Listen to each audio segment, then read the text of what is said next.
प्यारे बच्चों, जय हिंद। आपका हमारे YouTube चैनल में हार्दिक स्वागत है। आज हम ओलंपियाड 2022-23 माध्यमिक स्तर कक्षा 6 से 8 के प्रश्न पत्र का संपूर्ण हल विश्लेषण सहित देखेंगे। आप अच्छे से सभी प्रश्नों को समझिए और आगामी ओलंपियाड परीक्षा में आप अधिक से अधिक अंक अर्जित कीजिए। सबसे पहले हम देखें ओलंपियाड 2022-23 माध्यमिक स्तर कक्षा 6 से 8 का प्रश्न पत्र। पहला प्रश्न है, रेशम मार्ग किस महाद्वीप से संबंधित है? तो इसका सही उत्तर बी, एशिया। दूसरा प्रश्न है, सांची स्तूप भारत के किस राज्य में स्थित है? मध्य प्रदेश में, सी। अगला है, हमारा राष्ट्र गीत वंदे मातरम मूल रूप से किस पुस्तक से लिया गया है? तो इसका ए सही है, आनंद मठ। चौथा प्रश्न है, हम्पी नगर किन नदी घाटियों से संबंधित है? तो कृष्णा और तुंगभद्रा, सी इसका सही है। पांचवा है, स्वराज्य मेरा जन्म सिद्ध अधिकार है, मैं इसे लेकर रहूँगा, यह नारा किसका है? तो बी वाला, बाल गंगाधर तिलक इसका सही होगा। छठा प्रश्न है, हमारा राष्ट्रगान जन गण मन किसके द्वारा लिखा गया है? तो इसका सही उत्तर है रविंद्रनाथ टैगोर। इसी में अगला प्रश्न हम देखें, सातवां, देशांतर रेखाओं की कुल संख्या कितनी है? 360। आठवां, ठंडी जलधाराएं उत्पन्न होती हैं, तो इसका सी सही है, हिंद महासागर के निकट। नौवां, एक लीप वर्ष में कितने दिन होते हैं? तो इसका उत्तर होगा 366। एक वर्ष में होते हैं 365 दिन और 8 घंटे, और 4 साल में 8-8 घंटे जोड़कर 24 घंटे, यानी एक दिन बढ़ जाता है। इस प्रकार लीप वर्ष में 365 में एक दिन जुड़ करके 366 हो जाता है। प्रश्न 10वां, विश्वनाथ आनंद का संबंध किससे है? शतरंज से, सी सही। 11, संगीत सम्राट तानसेन का संबंध मध्य प्रदेश के किस नगर से है? तो इसका ग्वालियर सही है। 12वां प्रश्न है, निम्नलिखित में से कौन सा समूह सही नहीं है? यहाँ प्रदेश दिए हैं और उनसे संबंधित जो नृत्य हैं वो दिए गए हैं। तो पंजाब में भांगड़ा सही है, राजस्थान में घूमर सही है, तमिलनाडु में भारतनाट्यम सही है, गुजरात में कथक सही नहीं है। तो डी सही है, इसका डी में टिक कर दीजिए। अगला 13वां है, किसी भी बीमारी को महामारी घोषित करने के लिए कौन जिम्मेदार होता है? तो ए, विश्व स्वास्थ्य संगठन। प्रश्न 14, स्टैचू ऑफ यूनिटी भारत के किस राज्य में है? तो यह गुजरात में है और यह सरदार वल्लभ भाई पटेल जी की प्रतिमा है, लगभग 182 मीटर ऊंची है। 15वां प्रश्न, भीषण आर्थिक संकट के कारण किस देश के राष्ट्रपति को देश छोड़कर जाना पड़ा? तो हाल में ही श्रीलंका। इसका डी सही है। 16, उदयगिरी की गुफाएं मध्य प्रदेश के किस जिले में हैं? तो बी, विदिशा। कूनो राष्ट्रपति उद्यान किस जिले में है? तो श्योपुर में। 18वां प्रश्न है, सही जोड़ी का उचित क्रम क्या है? तो सही जोड़ी में जब आप इसको देखेंगे तो इसका उचित क्रम बी वाला सही है। 19वां प्रश्न है, भारतीय संविधान का प्रारूप समिति के अध्यक्ष कौन थे? तो डॉक्टर राजेंद्र प्रसाद। अगला है, पंचायत के चुने हुए सदस्यों को क्या कहते हैं? पंच। तो पंचायत में जो सदस्य चुने जाते हैं उन्हें हम पंच कहते हैं। रकार युक्त शब्द है, तो इसमें बी वाला सही है, प्रसाद। 22वां प्रश्न है, वाक्य में ऐसी क्रिया जिनमें कर्म की आवश्यकता होती है, तो इन्हें क्या कहते हैं? तो बी सही है, सकर्मक। 23वां प्रश्न है, रमा छत पर पतंग उड़ाती है, वाक्य का भविष्य काल क्या होगा? तो इसका होगा सी, रमा छत पर पतंग उड़ाएगी। अगला प्रश्न 24, डाक से भेजे जाने वाले पत्र में आवश्यक रूप से क्या लिखा जाना चाहिए? तो पाने वाले का पता, यानी जिसको आप पत्र भेज रहे हैं वो बिल्कुल स्पष्ट होना चाहिए। 25वां है, रमेश के साथ कोई बैठा है, इसमें सर्वनाम तो साथ होगा। 26वां, यामिनी और रजनी पर्यायवाची किसके हैं? तो इसका डी, रात्रि के। 27वां प्रश्न है, अंधकार शब्द का विलोम, तो इसका होगा उजाला। 28वां प्रश्न, इसमें शुद्ध वाक्य क्या है? तो आप इनको पढ़िए, सभी अशुद्ध हैं। बी वाला सही है, राधा पेन से लिखती है। जैसे पहला है, एक बिल्ली पानी पीता है, तो ये गलत है। तो इस प्रकार ये तीनों वाक्य गलत हैं, बी वाला सही है। 29वें नंबर पर है, जिस शब्द से एक या अधिक संख्या का बोध होता है उसे कहते हैं, तो बी सही है, वचन। प्रश्न 30वां, स्त्रीलिंग शब्दों का समूह, तो यहाँ पर होगा सी, बहन पत्नी। हिंदी वर्णमाला में कुल स्वर हैं, तो 11। हिंदी वर्णमाला में 11 स्वर, 41 व्यंजन और कुल 52 वर्ण होते हैं। फूला नहीं समाना, मुहावरे का अर्थ यानी बी, बहुत खुश होना। 33 नंबर, क्या हमें खेलना चाहिए? यह प्रश्नवाचक वाक्य है, इसलिए इसमें डी नंबर वाला प्रश्नवाचक में विराम चिन्ह लगेगा। 34, जो सभी जगह व्याप्त हो, तो जो सभी जगह व्याप्त हो उसको हम सर्वव्यापी कहते हैं। राजपुत्र एक सामासिक पद है, इसमें समास है, तो राजपुत्र यानी राजा का पुत्र, तो इसमें होगा तत्पुरुष समास। अपठित गद्यांश, आमतौर पर स्कूल हम पैदल, साइकिल, बस या वैन से जाते हैं, मगर केरल के त्रिशूर शहर की कृष्णा कभी कभी घोड़े पर सवार होकर स्कूल जाती है। उससे जब पूछा गया कि वो ऐसा क्यों करती है, तो उसने बताया कि वो अपने दोस्त को गलत साबित करना चाहती थी। उसके दोस्त ने कहा था कि घुड़सवारी आसान नहीं होती और झांसी की रानी जैसी लड़कियां ही इसे कर सकती हैं। तो कृष्णा ने 7वीं कक्षा में घुड़सवारी सीखना शुरू कर दिया। आज कृष्णा एक अनुभवी घुड़सवार है और उसने अन्य लड़कियों को भी प्रोत्साहित किया कि कोई भी कार्य कठिन नहीं हो सकता है, पर असंभव नहीं। अपनी लगन और परिश्रम से कोई भी कार्य संभव किया जा सकता है। उपयुक्त गद्यांश के आधार पर प्रश्नों के उत्तर हमें देना है। 36वां प्रश्न है, कृष्णा ने अपने दोस्त को किस तरह गलत सिद्ध किया? तो घुड़सवारी सीखकर। सी सही है। 37 नंबर, ये जो अनुच्छेद है इसमें घुड़सवारी आसान नहीं होती, झांसी की रानी जैसी लड़कियां ही इसे कर सकती हैं। इसका क्या आशय है? तो यानी बहादुर लड़कियों से है। 38 नंबर का प्रश्न है, कृष्णा ने अन्य लड़कियों को किस कार्य के लिए प्रोत्साहित किया? तो किसके लिए प्रोत्साहित किया? घुड़सवारी के लिए। 39 नंबर है, कृष्णा किस राज्य की रहने वाली थी? तो कहाँ की रहने वाली थी? केरल की। अगला प्रश्न 40, इस गद्यांश का उचित शीर्षक लिखिए या बताइए। तो इसका ए सही है, कृष्णा की लगन। अगला है 41, रघु वाला, तो इसमें इसका सही होगा तीसरा, सी। 42 नंबर वाले में इसका उत्तर होगा बी। प्रश्न 43 है, इसमें आपको सही स्पेलिंग लिखना है, तो इसमें जो इसकी सही होगा उसका डी होगा, इसका सही होगा एक्साइटमेंट। फिर 44 में सही होगा इसका आपका ऑनर यानी मालिक। फिर अगला है, इसमें आपको जो दिया गया है इसमें आपको हैप्पी का होगा अनहैप्पी, यानी विरोधी शब्द आपको लिखना है। एंटोम्स है तो विरोधी शब्द। ब्यूटीफुल का होगा अगली। अब अगला है fill in the blanks, correct option, तो इसमें करेक्ट भरना है। तो 47 का होगा ए, 48 का होगा बी और 49 का होगा सी। अगला है आपका प्रश्न नंबर 50। इसके पहले आपको लिखा है कि इसमें जो ये सिनोम्स हैं इनमें यानी समानार्थी शब्द आपको लेना है। तो 50 का होगा बी,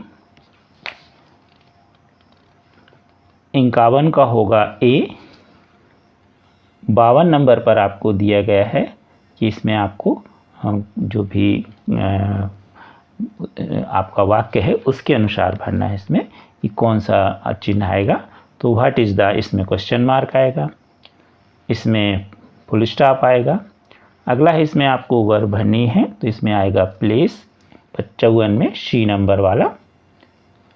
अगला है 55, तो 55 का होगा बी ईट।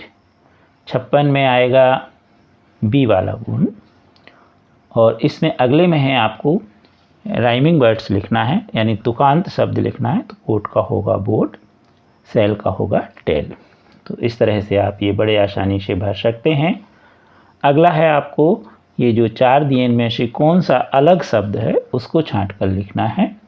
फादर, सिस्टर, ब्रदर, और यहाँ लिखा सिंगर, तो ये सिंगर अलग है, बाकी ये सब परिवार के सदस्य हैं।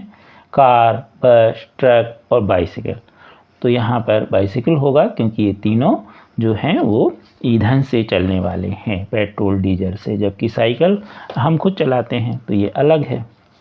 अब देखें हम 61 नंबर वाला प्रश्न। बीज से पौधा बनने के लिए, इसमें वृद्धि होने के लिए हवा, मिट्टी, पानी के साथ और क्या चाहिए? तो सी नंबर वाला सही है, सूर्य प्रकाश। 62 नंबर पर है, पौधों को दिए गई वर्गीकरण तालिका को देखकर समूह आ और बा के लिए सबसे उपयुक्त शीर्षक का चयन कीजिए। यहाँ आ लिखा है मनी प्लांट, एलोवेरा, बा में लिखा है गुलाब, गुलमोहर। तो आप देख रहे हैं इसमें जो है पौधे फूल वाले हैं और इसमें फूल नहीं है, तो ये बगैर फूल वाले हैं और ये फूल वाले पौधे हैं। अब देखें हम प्रश्न 63। इसमें एक ग्राफ दिया गया है, इस ग्राफ को ध्यान से देखिए, समझिए और फिर उत्तर लिखिए। इसमें आपको आयत चित्र दिए गए हैं, दंडालेख। यहाँ पर नीचे लिखा है आम, अमरूद, सेवफल और चेरी, और ऊपर लिखा है चूहों द्वारा खाए गए फलों की संख्या। अब यहाँ पर हम देखें 63 नंबर का प्रश्न है, एक चूहे द्वारा खाए गए फलों में आम की जो प्रतिशत है तो क्या है? तो हम देखें सबसे पहले कुल कितने फल हैं, तो आम हैं 4, अमरूद हैं 6, और सेवफल हैं 3, और चेरी कितने हैं आपके? चेरी हैं 7। इन सबको जोड़ लीजिए तो हो जाएगा 20। 20 में से कितने आम खाए उसने? 4, तो 4/20 गुणे 100 काट दीजिए तो आएगा 20%। अगला प्रश्न है 64, चूहे द्वारा सबसे कम खाने वाले फल का प्रतिशत। तो सबसे कम इसमें आप देखिए सेवफल है। अब सेवफल उसने कितने खाए हैं? 3, तो इसी सूत्र के अनुसार 3/20 गुणे 100, तो कितना आ जाएगा? 15%। तो इस तरह हम इस दंड आलेख से दोनों प्रश्न कर सकते हैं। आपको समझ में आ गए। अब देखें हम ऊंचे पहाड़ों पर चढ़ते समय पर्वतारोही अपने साथ ऑक्सीजन सिलेंडर लेकर जाते हैं, क्यों? तो इसका बी सही है, पहाड़ों पर चढ़ते समय सांस लेने के, क्योंकि जैसे जैसे हम ऊपर जाएंगे तो ऑक्सीजन कम होने लगती है। 66 नंबर पर प्रश्न है, त्यौहार के समय मधुबनी पेंटिंग की डिज़ाइन बनाने के लिए किसका उपयोग किया जाता है? तो इसका है डी। अगला प्रश्न है 67, ऐसा पक्षी जो अपना घोंसला स्वयं नहीं बनाता और दूसरे के घोंसले में अपने अंडे देता है, तो वह है डी, कोयल। कोयल और कौआ काला होता है, तो कोयल कौए के घोंसले में अंडे देती है और कौआ उन्हें अपने बच्चे समझकर पालता रहता है। अगला है, जिस विलयन में कोई पदार्थ एक सीमा के बाद और अधिक ना घोला जा सके, ऐसा विलयन क्या कहलाता है? तो इसका उत्तर होगा संतृप्त विलयन। अगला प्रश्न है, पौधे के संपूर्ण भाग में जल का संचरण करता है, यानी कौन जल संचरण करता है? जड़। अगला प्रश्न है, पी और क्यू में जो दिए गए हैं अंगों में पाई जाने वाली संधियाँ। तो यहाँ पर पी कोहनी घुटना और क्यू में कंधा कूल्हा, तो इसमें इसका बी वाला सही है। 71 नंबर प्रश्न है, पहेली अपनी माँ को कपड़े सिलते हुए देखती है, तो उसके द्वारा सिलाई मशीन की सुई और उसके पहिए में कौन सी? तो इसमें 2 गतियाँ होंगी, तो आवर्ती और वर्तुल। पहिए में वर्तुल और जो सुई है वो आवर्ती गति कर रही है। अब देखें हम 62 नंबर का प्रश्न, चुंबक में चुंबकीय आकर्षण सर्वाधिक कहाँ होता है? तो चुंबक के सिरों पर, यहाँ किनारे लिखा है, सभी किनारे नहीं, तो यहाँ पर दोनों किनारे होता तो ज़्यादा अच्छा रहता, तो वो सही है। और या ध्रुवों पर, जो N और S ध्रुव होते हैं ये किनारे पर होते हैं, तो वहाँ सबसे ज़्यादा आकर्षण होता है। प्रश्न नंबर 73, शरीर की सबसे बड़ी ग्रंथि का नाम और उससे स्रावित होने वाला रस, तो इसमें है C यकृत और इससे होता है पित्त रस।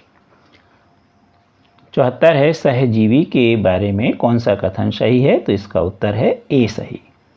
75 है, मनुष्य मवेशियों की तरह सेलुलोज को नहीं पचा पाता क्योंकि मनुष्य जुगाली नहीं करते हैं। 76 नंबर पर है, केंद्रक के चारों ओर किस पदार्थ से वह घिरा होता है? तो कोशिका भित्ति। 77 नंबर पर है, सोडियम क्लोराइड का विलयन लिटमस पेपर पर क्या प्रभाव डालता है? तो इसका उत्तर है डी, कोई प्रभाव नहीं, क्योंकि सोडियम क्लोराइड एक लवण है, ना ये अम्ल है ना ये क्षार है। 78 नंबर का प्रश्न है, विश्राम की अवस्था में किसी स्वस्थ व्यक्ति की हृदय स्पंदन की दर क्या होती है? तो 72 से 80 के बीच प्रति मिनट। अब देखें हम 79 नंबर का प्रश्न, चित्र में दो वाहन P और Q की गति दूरी समय ग्राफ पर बताया गया है, इनमें से कौन सा वाहन अपेक्षाकृत तीव्र चला? तो आप देखिए P और Q ये दो वाहनों की गति को प्रदर्शित कर रहा है ग्राफ, यहाँ समय है यहाँ दूरी। तो P वाला ग्राफ देखिए ऊपर है Q से, इसलिए इसका A सही है। P की चाल Q से अधिक है। देखिए यहाँ मान लीजिए कोई भी समय ले लीजिए और यहाँ से आप यहाँ मिलाएंगे और दूरी को मिलाएंगे तो आपको कम मिलेगा, और यहाँ से जब आप इसी समय से इसकी दूरी मिलाएंगे तो दूरी ज़्यादा होगी, यानी कौन ज़्यादा दूरी पे चले जाएगा उसी समय पर, एक ही समय पर? P वाला, इसलिए इसकी चाल अधिक होगी। प्रश्न नंबर 80, दिए गए कथन को पढ़कर उत्तर दीजिए। तो इसमें C सही है, तीनों कथन सत्य हैं। प्रश्न नंबर 81, निम्नलिखित जो संख्याओं में संपूर्ण संख्या क्या है? तो संपूर्ण संख्या की परिभाषा है कि उसके सभी गुणनखंडों का योग संख्या से दुगना होना चाहिए। तो यहाँ पर 6 के गुणनखंड होंगे 1, 2, 3 और 6, इनको जोड़ लीजिए तो आया 12 और 6 का दुगना हुआ 12, इसलिए यह संपूर्ण संख्या है। सबसे छोटी अभाज्य संख्या से सम संख्या में भाग देने पर भागशेषफल क्या मिलता है? तो इसका उत्तर है डी, 0, क्योंकि सबसे छोटी अभाज्य संख्या है 2 और सम संख्याएं ही 2 से शुरू होती हैं, 2, 4, 6, 8, तो उसमें भाग दोगे तो शेषफल 0 आएगा।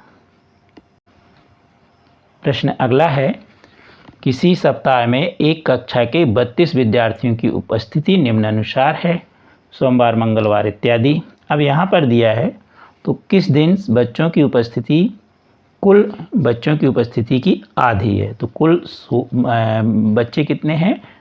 32 विद्यार्थी। अब 32 का आधा क्या हुआ? 16, तो यहाँ पर होगा सोमवार।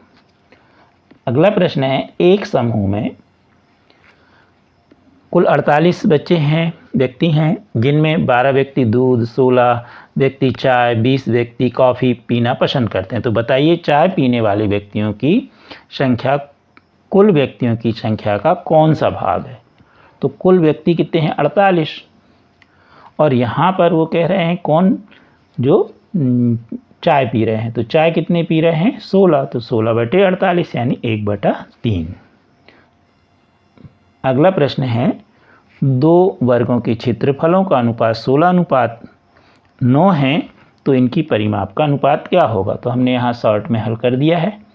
तो हम सबसे पहले वर्ग की भुजा देखें तो जो क्षेत्रफल है उसका वर्गमूल ले लीजिए, 16 का वर्गमूल 4 और 9 का 3, तो भुजा होगी 4 और 3, ये दो वर्ग हैं। अब परिमाप का सूत्र होता है 4a, तो 4 का 4 में गुणा हुआ तो 16 हो गई इसकी परिमाप, और इसकी परिमाप हो गई 4 × 12, 16/12 काट दीजिए तो कितना आएगा?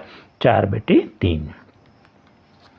अगला प्रश्न है 86, संख्या 4 से बड़ी विषम संख्या में 4 से भाग देने पर शेष कितना बचता है? तो आप 4 से बड़ी विषम लीजिए, 5, 7, 9, 11 इत्यादि, और 4 से भाग दीजिए। 5 में दोगे तो कितना बचेगा? 1। 7 में दोगे तो 3, 9 में दोगे तो 1। तो इस प्रकार इसका सही उत्तर होगा ए, 1 और 3। प्रश्न नंबर 87, किन्हीं दो संख्याओं के लघुत्तम समापवर्तक एवं महत्तम समापवर्तक का गुणनफल दोनों संख्याओं के योग के बराबर होता है। तो इसका ए सही होगा। अगला प्रश्न है इसमें प्रश्न नंबर 88। यहाँ पर लिखा है 5 अंकों की सबसे बड़ी संख्या और सबसे छोटी पूर्ण संख्याओं का जो गुणा है करने पर प्राप्त होती हैं। तो इनमें आपको बताना है कि जो 5 अंकों की सबसे बड़ी और सबसे छोटी संख्या का गुणा पर क्या मिलेगा। तो यहाँ पर हमें एक पूर्ण संख्या मिलेगी। अगला है 89 नंबर पर। यहाँ पर दिया है कि दिए गए चित्र में कोणों की संख्या बताइए। तो सबसे पहले तो ये 3 कोण तो आपको दिख ही रहे हैं, ये 40, ये 20 और ये 30। अब एक यहाँ पर हमने इनके नाम लिख दिए, चित्र में नहीं लिखा था, O A B C D। तो इसमें एक कोण ये वाला भी होगा, कौन सा? A O C, यानी 40 और 20 जोड़ दें तो 60। तो एक ये बढ़ गया। फिर होगा B O D, यानी कौन सा? ये वाला, यानी 30 और 20 जुड़ जाएंगे तो 50। तो 2 कोण बढ़ गए।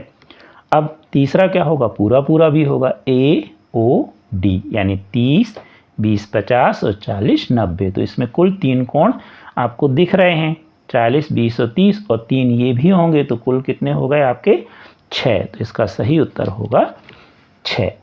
90 नंबर पर प्रश्न है, दी गई आकृति में त्रिभुजों की संख्या लिखिए।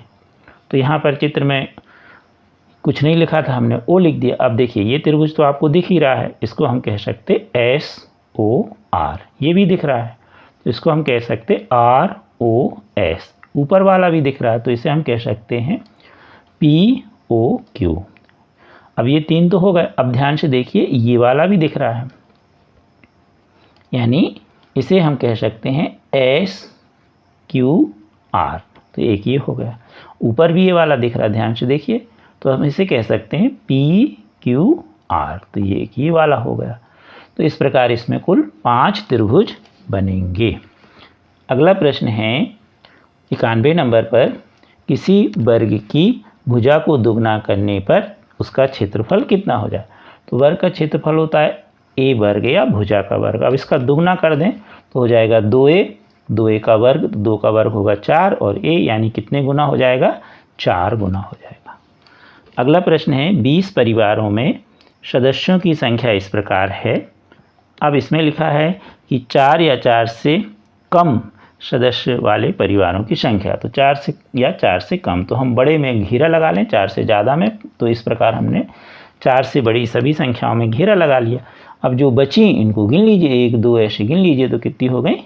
11। तो इसका सही उत्तर होगा ए वाला।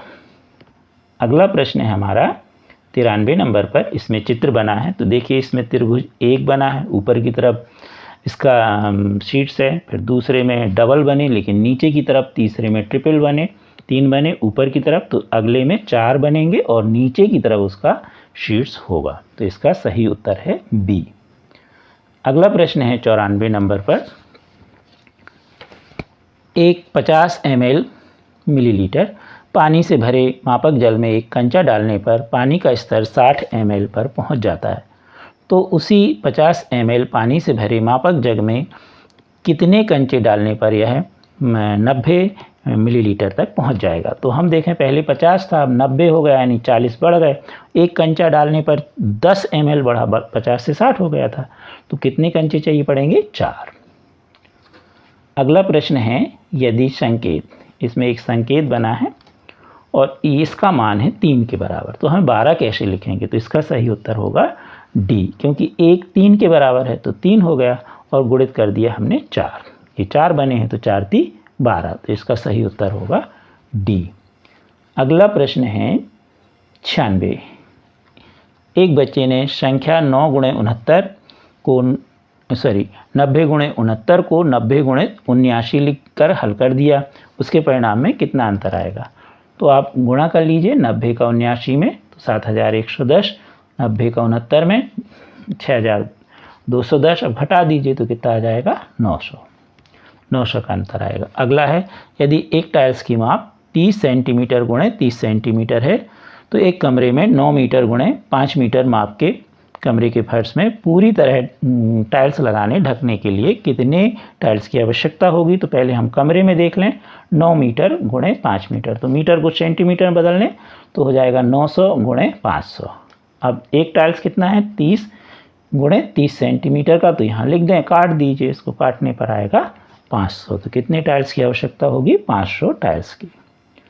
98 में है, कितने 1/4 मिलकर आधा बनेंगे। तो वास्तव में ये जो चित्र बना है तो इसका ये वाला भाग जैसा हम बता रहे हैं कर्सर से, तो ये 1/4 है, यानी पूरे भाग का 1/4, ये भी 1/4, तो 1/4 1/4 मिल जाएंगे तो ये कितना हो जाएगा, आधा, यानी 1/4 कितने चाहिए पड़ेंगे, 2।